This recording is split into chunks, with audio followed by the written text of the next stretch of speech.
బొత్స గారు శాసనసభ సాక్షిగా మా అమ్మను అవమానించినప్పుడు మీరు ఏం చేశారు సార్? మా తల్లిని అవమానించినప్పుడు ఏం చేశారు? ఏం చేశారు అంటున్నా? మీరు మారుతారా? మహిళల గురించి మీరు మారుతారా? నేను కళ్యాణి గౌరవం అన్నాను.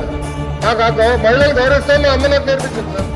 మీ నాయకుడు నేర్పించలేదేమో, నాకు నేర్పించారు. మహిళలు ఎట్లా గౌరవించాలో నాకు తెలుసు సార్. శాసనసభ సాక్షిగా మా తల్లిని అవమానించారు. కావాలంటే video we'll play it no.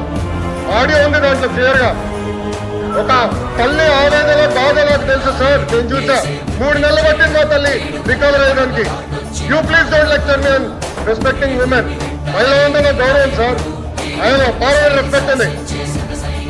అరే మీకేం తెలుసా? అట్లా మారుతా లూజ్గా. ఏం మారుతున్నారు తెలుసా మీకు? ఒక తల్లిని అవమానిస్తే ఎంత బాధపడుతుందో మీకు తెలుసా?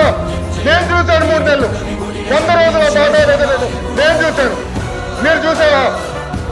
ఒక మహిళ అవమానిస్తే, శాసనసభ సాక్షి అవమానిస్తే ఎంత కుమిలిపోయిందో నేను చూశాను. మీరున్నారా? మాట్లాడచ్చు మీ తల్లి గురించి మారమంటారా ఈరోజు? ఇదే మీకు నేర్పించింది మీ ఇంట్లో. ఈ రోజు కూడా మీ కార్యకర్తలు ఏం చేస్తున్నారండి? మా మహిళలు వ్యతిరేకంగా పోస్టు పెడతారా? పొరపాటు మా ఒక్క కార్యకర్త భారతిరెడ్డి గారి వ్యతిరేకంగా పోస్టు పెడితే జైలు పంపించిన ఘనత తెలుగుదేశం పార్టీది.